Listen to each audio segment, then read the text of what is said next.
Students, we'll start with the next topic. Now we already seen what is a complement and the formulas of complement last topic, and we have seen certain examples based on the formula of complement, that is example 5, example 6 and then example 7. Okay, all these are based on this example of how can we find a complement of the probability. Okay, just go through these examples. Now we'll see certain examples which are exceptions. So turn the page on page number 304. Okay, we have certain exceptions where the outcome is not a number. So till now we have seen the outcomes which are integers, complete numbers. Okay, suppose we see this example, example 9. Okay, when we toss two different coins, what is the probability of getting at least one head? Okay, so if we are tossing two coins together, we have these many probabilities, like both the coins will have head, one coin will have head, first one will have head, the next one will have tail, the first one will have tail, the next one will have head, or both the coins will have tail. So we have got these four probabilities when you're tossing two coins together. Okay, now what is the question? At least one head. Now if you see here also, at least one head is there, at least one head, at least one head. So we have got three outcomes with at least one head out of four. Okay, so if you don't want to find out in this way, you have the probability of no head, that is this one probability. So 1 minus 3 upon, see, you can do like this, 1 minus 1 upon 4, that will give you 3 upon 4. So this is what we saw. There are two methods of calculating the probability of an event where you have got complements. Okay, where the outcome here, if you see, it's a integer. This is an integer. Okay, but if the outcome is not a number, it is given between the two numbers. Okay, then what? So there's an example 10.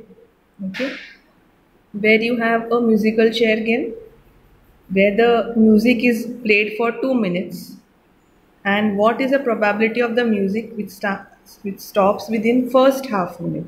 So if we have the probability from 0 to 2 minutes, so half will be between 0 and 1. So half is not an integer, it's a fraction. Okay, now for such sums where you have got the occurrence half, the formula will be same. Okay, so you have got the probability of the event, that is the outcome of the event, we have got here half. So write here half, and the total distance is 2. Okay, so half upon 2, you will get 1 upon 4. Now next example where you have got decimal fractions. We'll read the example. A missing helicopter is reported to have crashed somewhere between the rectangular region. This is the region where the helicopter has crashed. Okay, now what is the probability of getting it crashed inside the lake? So this area we have to find out. Now if you see the entire area here, the length is 9 kilometers. So from here to here it is 6 kilometers, so it will be 3 kilometers here. Now this breadth is 4.5 kilometers. So from here to here it is 2, so this will be 2.5. So if you want to find the area of the lake, it will be 3 into 2.5. And if you want to find the area of the entire forest plus lake, it will be 9 into 4.5. So total area will be 9 into 4.5 and area of the lake will be 3 into 2.5. So that is what the explanation is given here. The total area is 4.5 into 9, that is 40.9, 40.5. Turn the page, and the area of lake is 2.5 into 3, that is what I here. You can see this is 2.5 into 3. Okay, that is 7.5. So 7.5 upon 40.5. Okay. Now the next example, you have got 100 shirts where 88 are good, 8 have minor defects and 4 have major defects. So there are two traders. One trader will accept only good shirts. Okay, so good shirts are 88, and total how much we have got? 88 plus 8 plus 4, that is 100 shirts. So 88 upon 100, that is the first probability. The next is the next trader who will reject the shirts which have major defects. So major defects, there are 4 shirts with major defects. So she will accept good plus minor.